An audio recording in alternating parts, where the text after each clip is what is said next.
राजा शेर को अपनी शक्ति पर बड़ा घमंड था। वह स्वयं को सबसे शक्तिमान समझता था, इसलिए जंगल के हर जानवरों पर अपनी गौस जमाता रहता था। जंगल के जानवर भी क्या करते, अपने प्राण सबको प्रिय थे, इसलिए ना चाहकर भी शेर के सामने नतमस्तक हो जाते। एक दिन दोपहर के समय शेर एक पेड़ के नीचे सो रहा था। वहीं एक मच्छर भिनभिना रहा था, जिससे शेर की नींद में खलल पड़ रहा था। वह एक मच्छर से बोला, हे मच्छर, देखता नहीं मैं सो रहा हूँ, भाग यहाँ से, नहीं तो मसल कर दूंगा।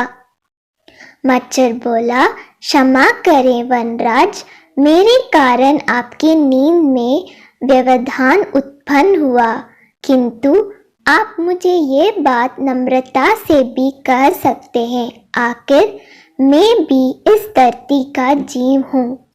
अच्छा, तो तुम छोटा सा मच्छर मुझसे जुबान लड़ाएगा? और क्या गल कहा मैंने? तुम मच्छर हो ही ऐसा कि कोई भी तुम्हें यूं मसल दे। मैं तो ये बार बार कहूँगा, क्या बिगाड़ लोगे तुम मेरा? मच्छर को शेर की बात और व्यवहार बहुत बुरा लगा। वह अपने साथी मच्छरों के पास गया और उन्हें सारी बात बताई। सभी मच्छर को शेर के बात चुभ गई।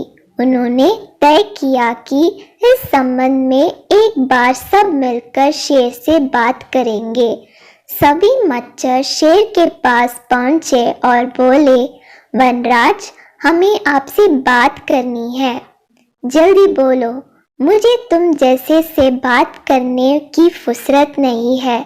शेर बोला, वनराज, आप होंगे बहुत शक्तिशाली, किंतु इसका अर्थ है कथिया नहीं है कि आप अन्य जीवों और प्राणियों का मजाक उड़ाएं या उन्हें नीचे दिखाएं। मच्छर बोले, मैंने जो कहा सच कहा, मैं सबसे शक्तिशाली हूँ और मुझे कोई हरा नहीं सकता। घमंड में चूर शेर गरजा। ऐसा नहीं है, अगर आप शक्तिशाली हैं तो हमें भी इतना समर्थ है कि आवश्यकता पड़ने पर हम किसी का सामना कर सकते हैं और उसे हरा सकते हैं। हम आपको भी हरा सकते हैं। मच्छर भी चुप ना रहे। यह सुनकर शेर हंसते हुए बोला, तुम लोग मुझे हराओगे? तुम लोगों की इतनी हिम्मत कि मेरे सामने आकर ये बात कहो? मेरी शक्ति का अंदाज नहीं है तुम्हें, अन्यथा ऐसा कभी नहीं कहते। अभी भी समय है, भाग जाओ यहाँ से, नहीं तो कोई नहीं बचेगा। शेर के घमंड ने मच्छरों को क्रुद्ध कर दिया। उन्होंने ठान लिया कि इस शेर को मजा चखा कर ही रहेंगे। वे सारे एकजुट हुए और शेर पर टूट पड़े। वे जगह जगह उसे काटने लगे। वह दर्द से घबरा उठा। इतने सारे मच्छर का सामना करना उसके बस के बाहर हो गया। वह दर्द से चीखते हुए वहां से भागा, लेकिन मच्छरों ने उसका पीछा नहीं छोड़ा। वह जहां भी जाता वे भी उसके पीछे जाते और उसे काटते। आखिरकार शेर को झुकना पड़ा। उसने हार मान ली। वह मच्छरों के सामने गिड़गिड़ाने लगा, मुझे बख्श दो, मुझसे गलती हो गई जो मैंने तुम तुच्छ समझकर तुम्हारा मजाक उड़ाया और तुमसे बुरा व्यवहार किया। आज तुमने मेरा घमंड तोड़ दिया। अब मैं कभी किसी के नीचे नहीं दिखाऊंगा।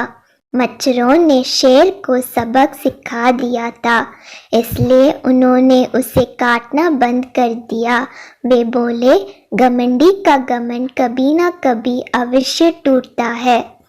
आज तुम्हारा टूटा है, घमंड करना छोड़ दो, अन्यथा एक दिन ये तुम्हें ले डूबेगा।